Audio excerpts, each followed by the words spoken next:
Okay, ठीक है, चलो। तो हमारे पास ये इक्वेशन है। हम बोलेंगे कि sir D W is equal to F X D X plus F Y D Y, यही होता है ना? Yes sir. तो मतलब कि do W by do X कितना होगा? F X, that is equal to क्या है ये? X Y square, right? Which means do W is equal to X Y square do X, है ना? Yes sir. इसका मतलब वर्क डन कितना हो जाएगा? वाई स्क्वायर को तो कांस्टेंट मानेंगे, एक्स डी एक्स का integration X square by two plus C. Now C can involve some function of Y yes plus some constant, है ना? ये हुआ एक्स डायरेक्शन से। अगर आप वाई डायरेक्शन के हिसाब से काम करोगे तो फिर से सेम टू सेम हरकतें करोगे। आप क्या लिखोगे? D W, do W by do X is equal to do Y is equal to X square Y. और इसका आप सॉल्व करोगे तो आपको मिलेगा W is equal to X square Y square by two plus F X plus C. Okay, है ना? ये दोनों सेम चीज रिप्रेजेंट कर रहे हैं, मतलब एफ एक्स और एफ वाई क्या है? दोनों ही जीरो है। ओके, सो आपका वर्क डन कितना हो जाएगा? X square Y square by two plus c. लेकिन आप इसमें क्योंकि आपको लिमिट लगानी है जीरो से लेके 0,0 से लेके 4,0 तक, तो आपका सी तो ऐसे ही हट जाएगा, है ना? So Yes, this sir. Is equal to 4 square into 0 square by two minus 0 square into 0 square by two, मतलब कि 0। खोदा पहाड़, समझ में आया? सर सर और हाँ, एक बार समझा देंगे? सर हम लोग ऐसे नहीं कर सकते थे कि डायरेक्ट डिस्प्लेसमेंट जो हो रहा है वो तो सिर्फ ओबी तक हो रहा है और वाई में कुछ चला नहीं। पाथ से डिपेंड करेगा ना बेटा वर्क डन। पाथ में डिपेंड कर सकता है ना वर्क डन, कि नहीं कर सकता?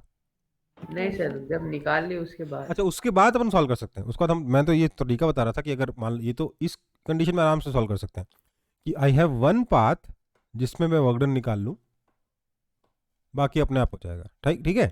और जब मैं इस पाथ के अलॉन्ग जा रहा हूँ तो फोर्स हमेशा जीरो है, क्योंकि वाई हमेशा जीरो है, इसलिए वर्क हमेशा जीरो होगा। Okay, okay sir. ठीक है। ये डायरेक्ट तरीका हो सकता था, पर मैं आपको प्रॉपर तरीका बता रहा था। लेकिन ये मैंने तरीका शायद आपको क्लास में सिखाया नहीं है, इसलिए आपको दिक्कत हो रही है। ये 12th में सिखाता हूँ जनरली। मेरे से गलती हो गई, मैं आप लोगों को अभी ये वाला तरीका बता दिया। मैं एक बार वापस से ये फर्स्ट वाला काम तो समझ में आ गया ना कि डिफरेंट ये। Yes sir. यस चलो इसके आगे का दोबारा से मैं नए वाले तरीके जो मैंने तरीका बताया उसको वापस से समझा देता हूँ।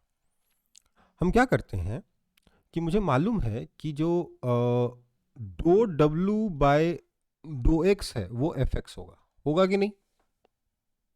Yes sir. तो क्या मैं ये कह सकता हूं कि do W by do X is equal to, sorry, do W equals to F X do X, ये लिख सकता हूं कि नहीं? Yes yes sir. सर। अब अगर मैं इसको दोनों तरफ इंटीग्रेट करूंगा तो मेरा आंसर क्या आएगा? This implies work done is equal to इसका जो भी इंटीग्रल आया, यस इसका जो भी इंटीग्रल आया वो यहां पर प्लस सम कांस्टेंट। लेकिन कांस्टेंट किसके रिस्पेक्ट में? एक्स के रिस्पेक्ट में। तो एक्स के रिस्पेक्ट में तो वाई भी कांस्टेंट है, राइट? यस तो इसलिए जो कांस्टेंट आएगा उसमें दो चीजें आएंगी, ए फंक्शन ऑफ वाई भी आएगा और एक प्रॉपर कांस्टेंट भी आएगा। Okay, okay sir.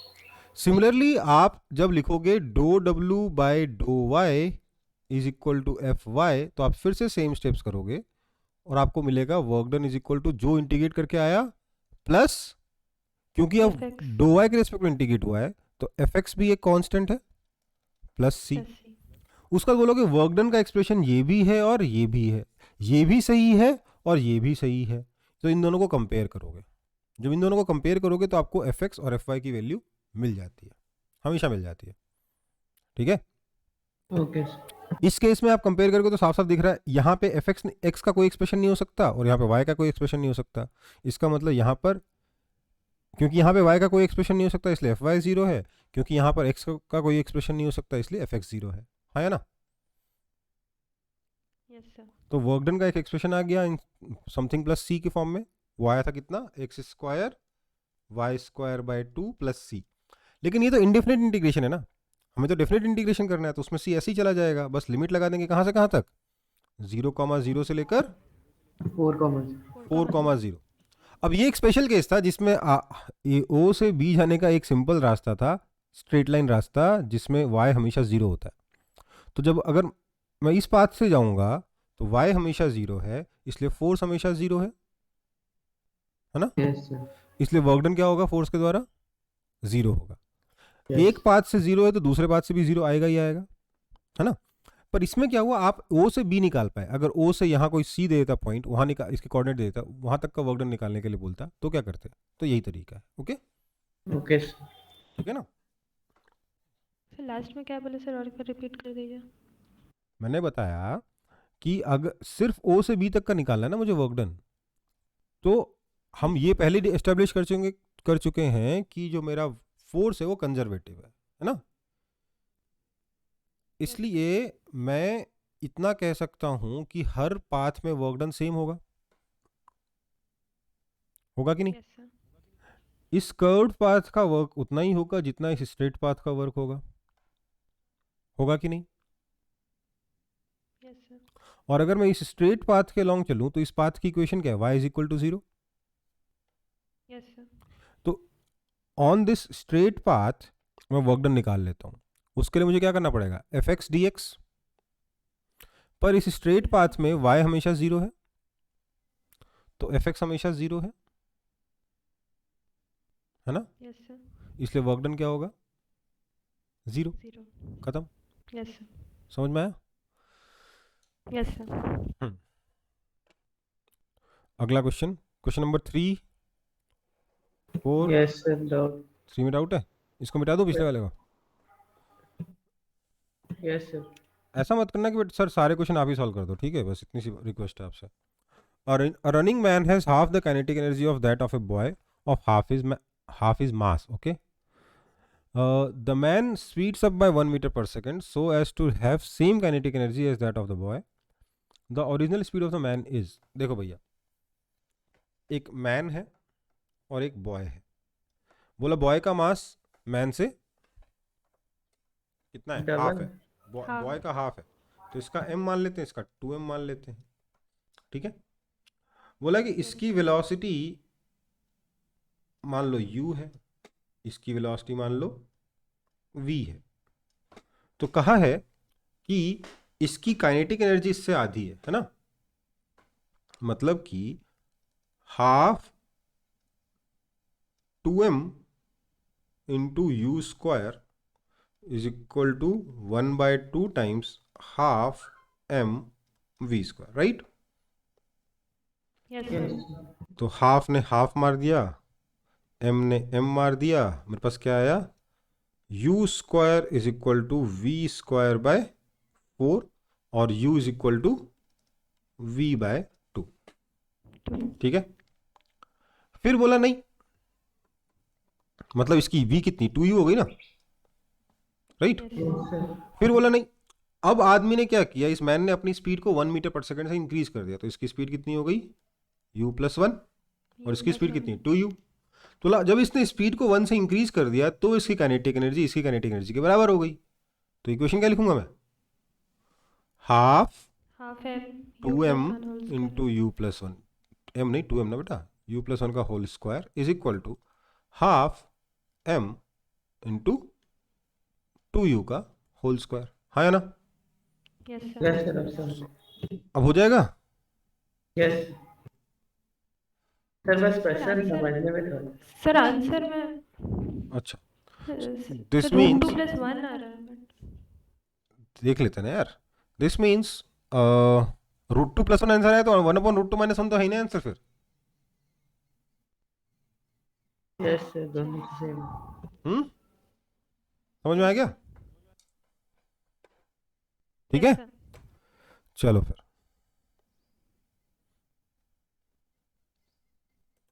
हालांकि ये जबरदस्ती मैंने लंबा चौड़ा काम किया है, जितना करने की जरूरत ही नहीं थी। मिटा दो एक बार। Yes sir. Yes, sir. मैं इसमें डायरेक्टली ये लिख सकता था कि जब उसकी स्पीड 1 से बढ़ाई तो उसकी काइनेटिक एनर्जी डबल हो गई इफेक्टिवली, है ना। वो छोटे बच्चे के बारे में सोचना बंद कर दो। जब आदमी की स्पीड 1 से बढ़ाई तो उसकी काइनेटिक एनर्जी डबल हो गई, यही ना हुआ है।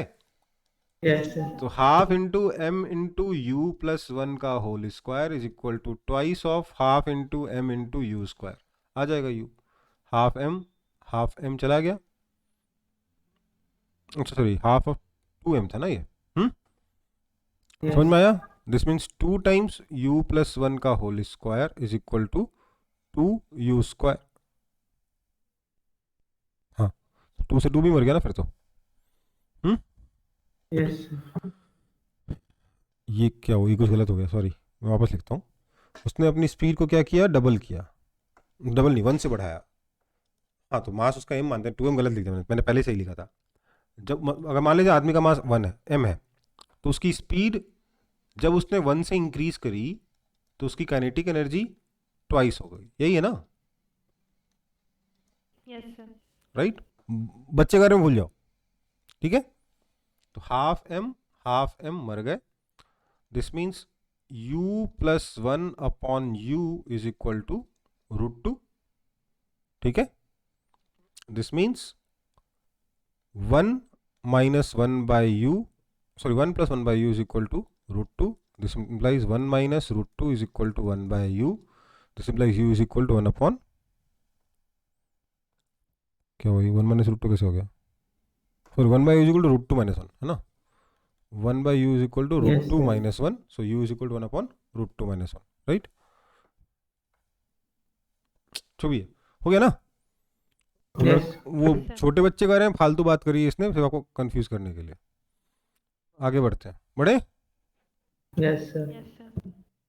3 हो गया, 4 सर हो गई।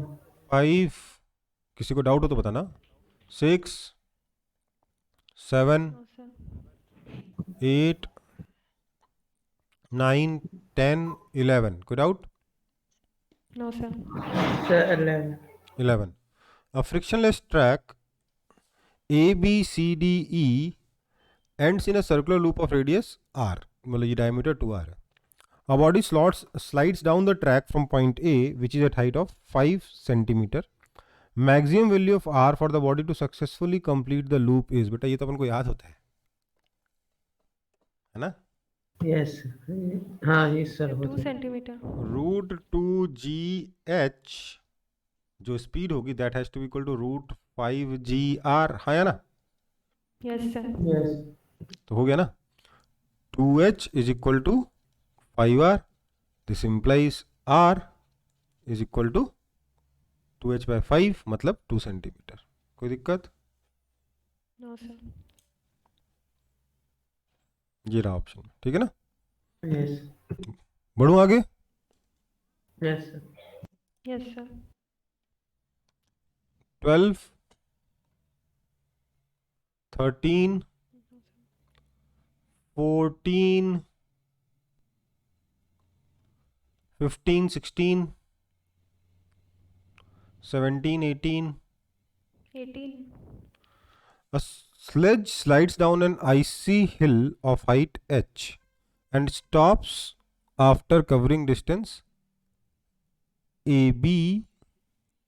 Distance AB is s. AB चलो ठीक है। The coefficient of friction between sledge and icy surface is, अच्छा देखो अब यहाँ पर एक सेकंड, यहाँ पर आपको मैं एक रिजल्ट बताता हूँ वर्क पावर एनर्जी का। मैंने वैसे बताया होगा ये, शायद हो सकता ना भी बताया, जनरली बता देता हूँ। रिजल्ट ये है कि अगर आप लेट से एक सरफेस पे, रैंडम शेप के सरफेस पे अगर एक ब्लॉक स्लाइड करता है, मूव करता है under the influence of an external force हो भी सकता है ना भी हो सकता है, पर वो जो फोर्स है वो हमेशा, जो एक्सटर्नल फोर्स है अपार्ट फ्रॉम mg, वो हमेशा सरफेस के पैरेलल होता है। ओके, वो सरफेस के पैरेलल क्यों है फोर्स? ताकि नॉर्मल फोर्स चेंज ना हो। ठीक है, समझ में आई बात? Okay sir. तो ये फोर्स कितना वर्क करेगा अगर पार्टिकल यहां से यहां जाएगा? ये हाइट y है, ये x है, और इस इंक्लाइन की लेंथ l है। ठीक है, ये सिंपल सा क्वेश्चन है। एक बार हम इस क्वेश्चन का आंसर देने की कोशिश करते हैं कि work done by this friction force in moving from this point two this point कितना होगा। ओके, ट्राई करें। सर ये पैरेलल क्यों लगेगा, और एक बार बोल दीजिए। मैंने बोला एक एक्सटर्नल फोर्स लग रहा है जो पैरेलल ही लगता है। ठीक है, तो वो स्पेशल केस क्यों है? क्योंकि जब फोर्स इंक्लाइन प्लेन के पैरेलल लगेगा तो वो नॉर्मल फोर्स में कोई चेंज नहीं लाएगा। Okay, okay sir. वो एक स्पेशल केस है जिसका हम आंसर याद करने की कोशिश करेंगे। ठीक है ना? क्या है देखिए, मैं कोई भी लेंथ कंसिडर करता हूं जिसमें हाइट हो जाएगी dy, ये हो जाएगा dx, इसको कह देता हूं थीटा, ये हो जाएगा dl। ओके, यहां पर जो पार्टिकल होगा, जो बॉक्स होगा, उसके ऊपर क्योंकि एक्सटर्नल फोर्स सिर्फ इंक्लाइन के पैरेलल डायरेक्शन में ही है, इसलिए नॉर्मल फोर्स पे कोई फर्क नहीं पड़ेगा। नॉर्मल फोर्स कितना होगा? mg। Cos theta. और जब ये स्लाइड करेगा तो फ्रिक्शन कौन सा लगेगा? काइनेटिक लगेगा। तो फ्रिक्शन फोर्स कितना लगेगा? Mu M G cos theta. Mu cos. तो इस डिस्प्लेसमेंट में वर्क डन कितना होगा? dw कितना होगा? By friction minus mu mg cos theta into dl, yes. Yes sir. That is equal to minus mu mg dl cos theta is dx। मतलब theta से independent है, dl से independent है, dy से इंडिपेंडेंट है, सिर्फ dx पे depend कर रहा है। इसका मतलब जो वर्क डन आएगा वो कितना हो जाएगा? Minus mu mg into x. कोई दिक्कत नो सर। इस केस में? अब बोला यहां पर जो भी पार्टिकल है वो यहां से स्लाइड किया है, रोल नहीं करा, स्लाइड करा, मैंने गोल गोल बना दिया, बट समझ लो बॉक्स है, स्लाइड करके यहां तक जाके रुक जाता है। तो पूछा है कि इस h और ये डिस्टेंस s क्या है? ए बी इज एस, ये इस डिस्टेंस s में क्या रिलेशन है ना? तो हम क्या बोलेंगे, क्योंकि यहां से शुरू होकर यहां रुक जा रहा है, टोटल वर्क डन कितना होगा? जीरो, क्योंकि change in kinetic energy zero है ना? So work done by friction plus work done by gravity is equal to zero. Work energy theorem लगाया हमने, है ना? This means minus mu M G into horizontal displacement कितना है? S plus M G H equals to zero. Yes sir. So this means mu is simply H by S. यहां से यहां है, ठीक है ना?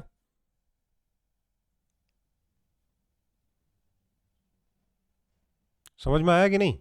यस। Yes sir. मतलब इसने तो बहुत आसान क्वेश्चन दिया, स्ट्रेट दिया, उधर ऐसे दिया, आपका कैसा भी कर्व पाथ हो, अगर एक्सटर्नल फोर्स या तो नहीं लग रहा है अपार्ट फ्रॉम ग्रेविटी, कोई दूसरा फोर्स नहीं लग रहा है, या फिर जो दूसरा फोर्स लग रहा है वो हमेशा सरफेस के पैरेलल हो, तो उस केस में work done by friction simply minus mu M G X होता है। ओके, ये बहुत अच्छा रिजल्ट है कि नहीं है? Yes sir. Yes sir. मतलब यही नहीं, समझो बात को, अगर मेरा पाथ ऐसा है, पार्टिकल पे कोई भी ऐसा फोर्स नहीं लगा जो कि इसके नॉर्मल के लॉन्ग हो, या तो ऊपर की तरफ टेंजेंशियली लगा हमेशा, या लगा ही नहीं, और इस फोर्स के इन्फ्लुएंस में ये पार्टिकल इस पहाड़ पे चढ़ के वापस से पहाड़ से उतर गया, यहां पहुंच गया, तो वर्क डन बाय फ्रिक्शन कितना होगा अगर ये लेंथ एक्स है तो? Simply minus mu M G into X. दिमाग ही नहीं लगाना है। आसान है कि डिफिकल्ट है रिजल्ट? बहुत आसान। कॉपी कर लो फिर।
Yes, sir. Done. Done? Yes. मिटा दूं? Yes, sir. Yes. डाउट बताइएगा फिर। 19 20 Yes, sir. 20. एटम्स के पीछे पोटेंशियल एनर्जी का फॉर्मूला दे दिया। ए और B are positive constant and X is the distance between atoms. The atom is in stable equilibrium when. बोला कि एटम स्टेबल इक्विलिब्रियम में कब होगा। ठीक है, पोटेंशियल एनर्जी इतनी है ना। तो यार बड़ा ही x⁻12 और x⁻6 चल रहा है ना। Yes, sir. So let's say x³ is equal to you, चलो क्या बोलें, कुछ मान लेते, y मान लेते हैं, क्या दिक्कत है ना। Okay. x³ के x⁻6 is equal to y मान लेते हैं, राइट। Yes. तो यहां पर y क्या है, हमेशा पॉजिटिव रहेगा। Yes, sir. x नेगेटिव हो सकता है पर y क्या रहेगा, हमेशा पॉजिटिव रहेगा। तो Positive. ऐसे में आपकी पोटेंशियल एनर्जी कितनी हो जाएगी। सर पोटेंशियल एनर्जी हो जाएगी a/y² माइनस b/y। अब आसान लग रहा है कि नहीं लग रहा। Yes, sir. अब बोला कि ये स्टेबल इक्विलिब्रियम में है, मतलब कि du/dx कितना होना चाहिए, 0। Yes, sir. या मतलब क्योंकि पोटेंशियल एनर्जी का मिनिमम होना चाहिए ना, तो du/dx क्या होना चाहिए, 0। This implies du/dy into dy/dx has to be 0। अब dy/dx कितना है, 6x⁵। ये 0 मतलब x0 है ना। तो इसका Yes, sir. मतलब हो गया कि x0 और du/dy 0, राइट, है ना। तो एक काम करते हैं, du/dy को 0 करते हैं। du/dy है कितना, a टाइम्स 1/y² का डिफरेंशिएशन क्या होगा, -2/y³ Yes, sir. Minus b times 1/y का डिफरेंशिएशन क्या होगा, 1/y -1/y²। This is equal to 0। Yes, sir. So इसको 0 करेंगे तो क्या आएगा, दिस मीन्स या तो 1/y² 0 हो जाए, मतलब y इन्फिनिटी हो जाए, तो पॉसिबल नहीं है, ठीक है। और 1/y² कॉमन ले लो तो बचा क्या, -2a/y plus b/y equals to 0, right. Sorry b is equal to 0, क्योंकि 1/y² तो कॉमन ले चुके, राइट, है ना। बोलो। Yes, sir. So this means y equals to b/2 है। तो मेरे पास पॉसिबल कैंडिडेट्स क्या क्या हो गए, x इज इक्वल टू 0 एक कैंडिडेट है, दूसरा y is equal to b/2 है। y कितना है, b/2 है, मतलब x कितना हो जाएगा, plus minus b/2a whole to power 1/6, है ना। Yes, sir. Yes. है ये 2a/v क्यों गया, b/2a आ रहा था, मैंने कैलकुलेशन मिस्टेक तो नहीं करी। अच्छा 2a/v तो आएगा, सॉरी 2a/v है, सॉरी, ठीक है ना।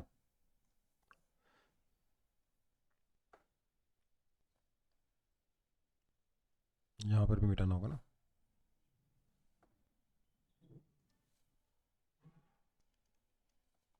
ठीक है, तो ऑप्शन में या तो ये करेक्ट है या ये करेक्ट है। अब मुझे चेक करना है दोनों में से कौन सा सही है ना, राइट। Yes, sir. Yes. तो उसके लिए मुझे क्या करना पड़ेगा, एक बार और डिफरेंशिएशन करना पड़ेगा, राइट, और देखना पड़ेगा कि वो पॉजिटिव है कि नेगेटिव है ना, है ना। Yes, sir. चलो एक चीज बताओ, अब थोड़ा सा ना, एक्चुअली ये क्वेश्चन फिजिक्स से ज़्यादा मैथ्स का हो गया, राइट। तो थोड़ी मैथ्स सिखा दूं यहाँ पे, Yes, sir. Yes. Yes, sir. मिटा दूं। इसको मिटा दे रहा हूँ, सर 1 मिनट। इतना तो आपको आता है। यस सर, इतना कर।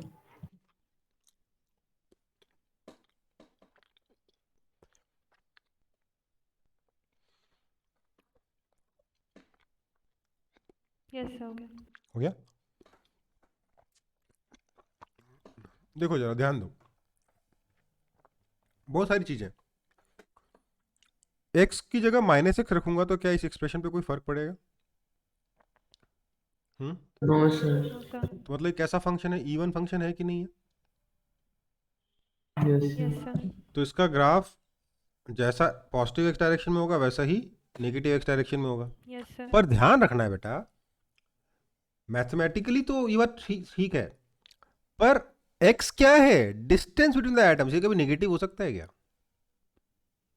No sir. ठीक है, तो वो जो मैं प्लस माइनस कर रहा था वो माइनस तो है ही नहीं, ऑप्शन ही नहीं है, x हमेशा ग्रेटर देन 0 ही है। Okay, yes sir. पहली चीज। दूसरी चीज, ये जो ग्राफ है इसको देखिए,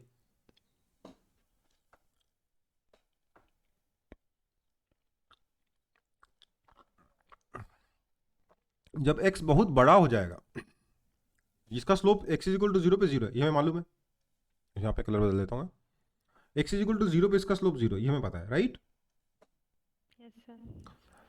अब वो ये देखना है कि वो ग्राफ ऊपर जाता है कि नीचे जाता है ना? हम ये भी पता चला था कि x इक्वल टू इन्फिनिटी पे भी स्लोप 0 हो जाएगा, है ना? उसके अलावा एक 2a/b एक और वैल्यू है क्रिटिकल, यहां पर स्लोप कैसा है, 0 है फिर से, ठीक है? तब ग्राफ ऊपर भी हो सकता है, ग्राफ नीचे भी हो सकता है, राइट? Yes sir. अब समझो,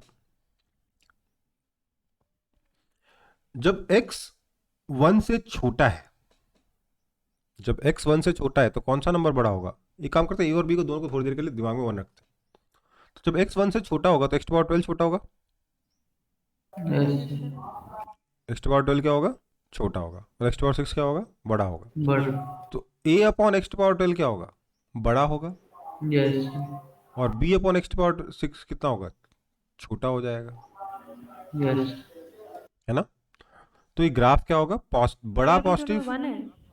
हाँ, a और b को 1 माना मैंने। तो अगर x बहुत छोटा है, अगर a और b अगर 1 नहीं भी है तो x 1 तक नहीं जाओ, x अगर बहुत छोटा है तो x टू पावर 12 बहुत ज्यादा छोटा होगा, इसलिए ये बड़ा यस होगा। सर। तो बेसिकली ये नंबर क्या आने वाला है, पॉजिटिव आने वाला है ना? यस तो ग्राफ कैसे जाने वाला है, यहाँ पे ऊपर ऐसे, वापस x इक्वल टू इन्फिनिटी पे 0, आया ना? यस। तो क्या बोला है,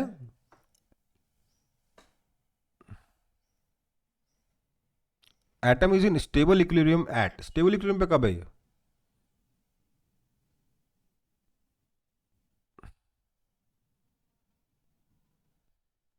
x इक्वल टू 0। आंसर पे तो वो नहीं होगा, मेरे ख्याल से आंसर पे तो ये होगा, एक सेकंड यस इसको, सर।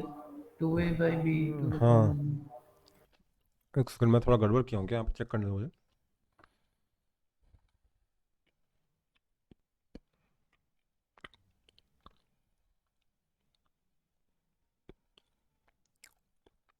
x टू पावर 12 छोटा है ना? जब x छोटा है तो x टू पावर 12 छोटा है, और जब x, कोई रूट मैंने मिक्स तो नहीं कर दिया?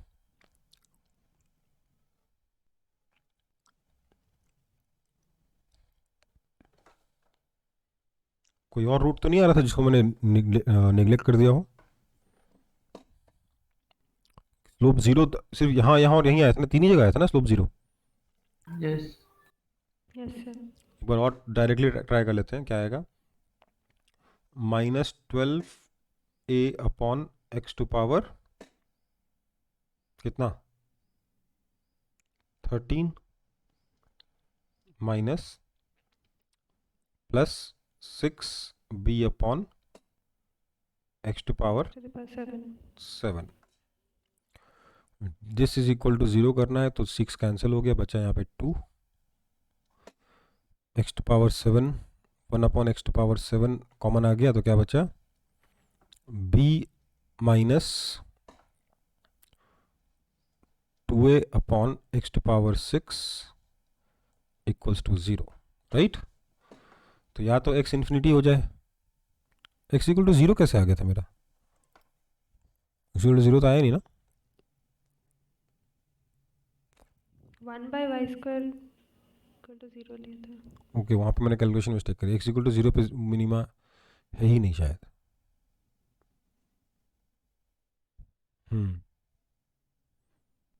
x इक्वल टू 0 पे मिनिमा है ही नहीं, मैंने उस पर पहले कैलकुलेशन मिस्टेक कर दिया, ठीक है। जो भी है 1/x⁻7 into b minus 2a/x⁻6 equal to 0, this implies x⁻6 is equal to 2a/b, so x equal to 2a/b whole to power 1/6। वैसे भी यार x इक्वल टू 0 पे इन्फिनिटी होगा ना, मैं क्या ग्राफ ड्रॉ कर रहा हूँ, गलती तो कर ही रहा हूँ ना। क्या होगा समझिए, बहुत ही गलत किया था मैंने अभी तक। x इक्वल टू 0 पे कितना इन्फिनिटी है, राइट है ना। x इक्वल टू इन्फिनिटी पे कितना है 0, यस सर। और यहाँ पर स्लोप 0 हो रहा है। तो देखो यहाँ से आपको फाइनली यहाँ पहुँचना है, एक स्लोप 0 करने का इकलौता यही तरीका है, और कोई तरीका है क्या। क्या आप यहाँ से ऐसा स्लोप बना सकते हो 0, अगर ऐसा स्लोप 0 बनाओगे तो एक और जगह स्लोप 0 करना पड़ेगा कि नहीं करना पड़ेगा। Yes yes sir. तो यहाँ पर स्लोप, यहाँ पे मिनिमम पोटेंशियल एनर्जी होगी, तो 2a/b होल टू पावर 1/6 आपका क्या है, मिनिमा है पोटेंशियल एनर्जी का, इसलिए वही होगा, ठीक है। मैंने कुछ ना कुछ बहुत ही गंदी वाली मिस्टेक करी होगी, रेसिप्रोकल में 1/x को 0 करने में x ही 0 मान लिया होगा, कुछ ऐसा कर दिया होगा मैंने, ठीक है। सर एक बार पूरा समझा दीजिए ना, कंफ्यूज हो गया। सुनो, फिर इसको डिफ्रेंशिएट किया, इक्वल टू 0 किया, ठीक है। Yes sir. जो कॉमन है उसको बाहर निकाला, इक्वल टू 0 कर दिया, तो या तो ये 0 होगा या ये 0 होगा, यस है ना। सर। इसको अगर मैं 0 करूंगा तो x कितना हो जाएगा इन्फिनिटी, तो इसका स्लोप कहाँ पे Yes, sir. 0 है, इन्फिनिटी पे 0 है, इसलिए इन्फिनिटी पे एसिम्प्टोटिक बनेगा। वैसे भी x इक्वल टू इन्फिनिटी डाल दोगे तो कितना आएगा, 0 आएगा ना, यस सर। ये भी 0, ये भी 0, सब्ट्रैक्ट भी 0, तो अल्टीमेटली x एक्सिस पे ये एसिम्प्टोटिक ग्राफ बनने वाला है, ठीक है। यहाँ पे हमें इतना क्लियर हो गया। उसके अलावा ये 0 होता है, मतलब x इज इक्वल टू इतने, इस वैल्यू पर भी क्या होगा, स्लोप 0 है, 0 ही होगा। और x इज इक्वल टू 0 पे कितना है, ये फंक्शन इन्फिनिटी है, तो इन्फिनिटी से आता है 0 तक जाता है, ठीक है। आपको कनेक्ट करना है ये वाला पॉइंट और बीच में किसी एक पॉइंट पे स्लोप 0 करना है, मतलब ये यहाँ से ऐसे लाना है, यहाँ ऐसे पहुंचाना है, और बीच में किसी एक पॉइंट पे स्लोप 0 करना है। क्या उपाय है आपके पास, एक ही पॉइंट पे स्लोप 0 करना है, 2 पॉइंट पे नहीं कर सकते आप। क्या इसके अलावा कोई और उपाय है। No sir. तो मतलब क्या है, यहाँ पे कौन पोटेंशियल एनर्जी क्या होगी, मिनिमम होगी, स्टेबल होगी। स्टेबल कहाँ पे बना, 2a/b होल टू पावर 1/6। वैसे भी ऑप्शन ही एक ही है, एक ही जगह पे स्लोप ही 0 हो रहा है, तो आपका इक्विलिब्रियम ही एक ही है, दो इक्विलिब्रियम ही नहीं है। पहले मेरा जो x इक्वल टू 0 है वो गलत ही आ गया था, पूरा ही गलत आ गया था, मैंने कोई बहुत बड़ी गलती करी होगी या बहुत छोटी गलती करी होगी, जो भी समझ लो। सर तो वो काट दे। हाँ, पहला वाला काट दो, ये सोल्यूशन। ओके मतलब उस तरीके से भी आता, पर ये ज़्यादा आसान लग गया, मुझे लगा कि x⁻6 को मानने से थोड़ा इजी पड़ेगा, पर वो कंफ्यूज कर गया उल्टा।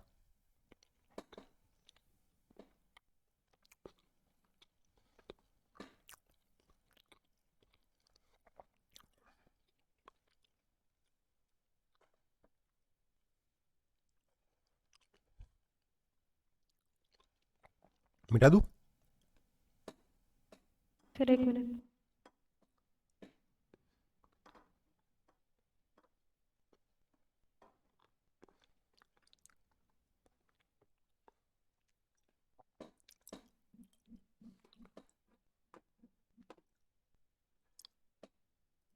Yes sir. यस हो हो गया, मिटा दें। यस चलो फिर yes sir.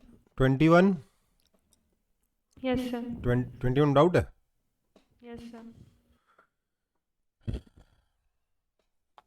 A wind powered generator converts wind energy into electrical energy। wind energy को electrical energy बनाएगा wind powered generator, basically windmill के बारे में बात कर रही है, सॉरी विंड जो भी है। assume that the generator converts a fixed fraction of wind energy intercepted by its blade into electrical energy. For wind speed v, the electrical power output will be proportional to, है ना? Yes sir. तो देखो भाई, जो आपका power होगा that will be proportional to half m v square, है ना? जहां m क्या है? Mass of wind that is flowing through the blades, yes or no? Yes yes sir. Sir. तो m क्या है सर? m हो जाएगा density into rate at which volume is flowing through the blades, yes or no? Yes that is sir. Equal to density into area into velocity. Yes sir. तो जब इसको आप यहां डालोगे तो पावर क्या हो जाएगा? Proportional to velocity square into velocity, velocity cube.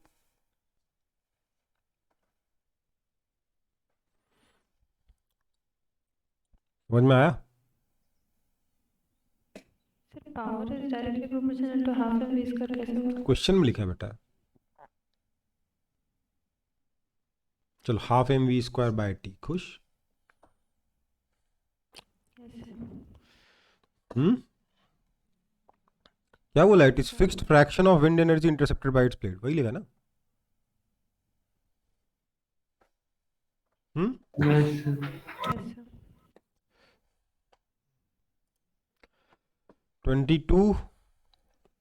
Main चीज यहां पे यही थी कि जो मास है ना, ये भी वेलोसिटी के डायरेक्टली प्रोपोर्शनल होगा। ये तो मालूम है ना, area into velocity. Yes sir. Fluid mechanics में पढ़ लिया ना ये? यस। फ्लूइड ठीक, मैकेनिक्स हुआ ही नहीं तो अभी तक। नहीं हुआ है। चलो, एक पाइप में पानी फ्लो करने का रेट क्या होता है? डी क्यू डी टी कितना होता है? एरिया इंटू वेलोसिटी होता है, ठीक है? पानी, अगर एक पाइप के अंदर से पानी फ्लो कर रहा है स्पीड v से, तो कितना volume of water per unit time pass होगा? तो that D Q by D T, Q क्या है? वॉल्यूम ऑफ वाटर है, is equal to area into velocity होता है, ठीक है? आपने तो आपकी जो दूसरी क्लास चल रही है उसमें क्या चल रहा है फिजिक्स में? सर हीट चल थर्मल रहा है। एक्सपेंशन और एक में सर थर्मल, अभी अमन सर तो नहीं ले रहे क्लास। कौन नहीं ले रहे? अमन सर नहीं अमन सर अभी क्लास नहीं ले रहे सर। रजनी सर बोले कि और एक टीचर पता नहीं कौन आएगा। अभय सर है। अच्छा, ठीक है, आगे बढ़े। यस। 22, 23,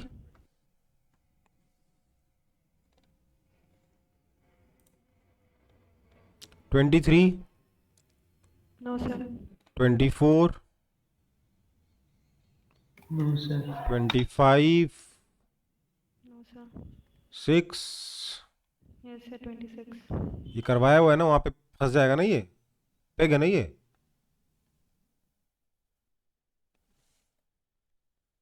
भाई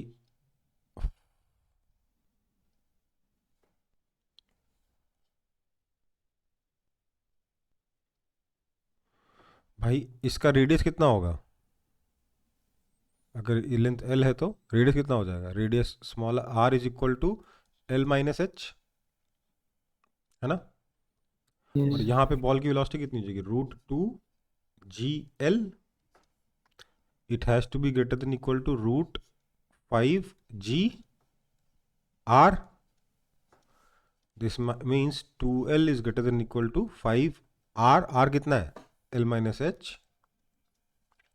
this means 5H is greater than equal to 3L, और H is greater than equal to 3L by 5, ठीक है? Sir R equal to L L minus H कैसे हो रहा है सर? वो समझ में नहीं आ रहा। अबे रस्सी यहाँ तक आएगी तो यहाँ पे क्या होगा? लेंथ L होगा कि नहीं होगा? Yes sir. और ये H है तो ये रेडियस है कि नहीं है? Yes sir. भैया क्वेश्चन समझ में आया कि क्वेश्चन क्या बोल रहे हैं, क्योंकि मैंने क्लास में करवाया हुआ क्वेश्चन है। Yes sir.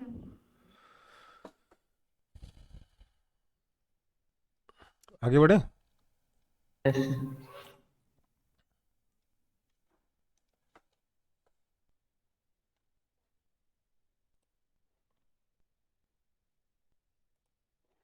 27 कोई डाउट?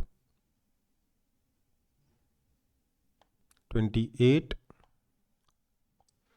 29 कोई doubt? Sir 27। Small ball of mass m moving with speed v, which is less than root 2 gl, undergoes an elastic head-on collision with a stationary bob of identical mass of a simple pendulum of length L. The maximum height h from the equilibrium position to which the bob rises after collision is beta. जब ये दोनों चिपक जाते हैं ना, elastic collision है। Okay, elastic collision मतलब क्या होगा, ये टकराएगा तो ये रुक जाएगा, इसकी वेलोसिटी v हो जाएगी। यस। ये क्या हो रहा है यहाँ पे, इसकी वेलोसिटी कितनी हो जाएगी, v, है ना। Yes sir. बोला कि कितनी हाइट तक जाएगा, तो सीधी सी बात है v स्क्वायर बाय 2g। कोई दिक्कत? नो।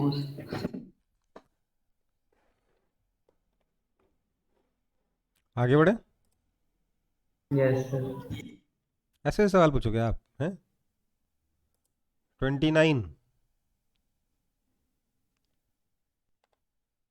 थर्ड, अच्छा ये तो हो गया। सेकंड एक्सरसाइज करिए। No sir. No sir. किया ही नहीं है। सर मतलब टाइम नहीं मिला उतना। 29 यार एक सेकंड, आपको ये 29 क्वेश्चन करने में कितना टाइम लगा मुझे बताइए तो। नहीं बताइए ना, मैं जानना चाहता हूँ। कोई हो सकता है आप कुछ गलती कर रहे हो, मैं उसमें सुधार कर दूँ।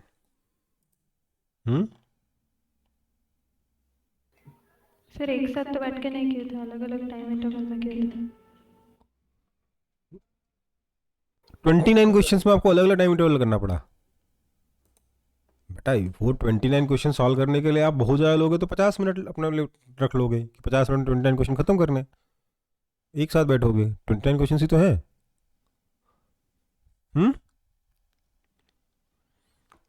उसके बाद अगले क्वेश्चंस ले लोगे। कितने क्वेश्चंस है इसमें? इसमें 30 होंगे यस लगभग, लगभग 30-33 है, राइट। इसके लिए बहुत ज़्यादा लोगे तो, क्योंकि सारे मेडिकल वाले क्वेश्चंस हैं एम्स नीट के, है ना।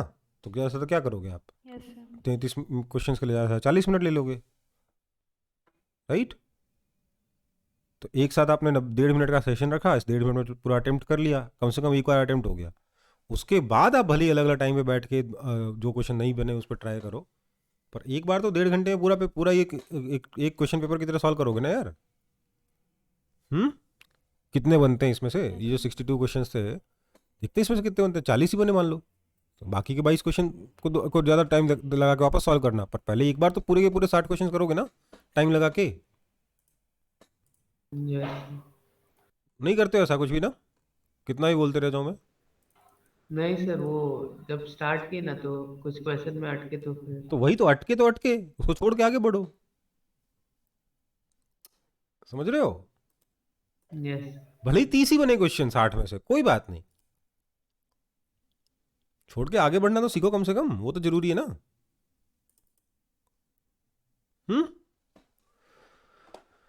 तो अब इन क्वेश्चन को कैसे डिस्कस करेंगे हम लोग? आपने ट्राई नहीं किया, किसी ने भी ट्राई नहीं किए होंगे।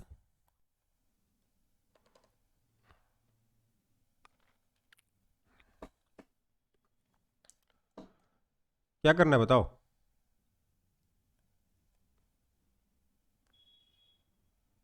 उपाय बताओ मेरे को, क्या करना चाहिए?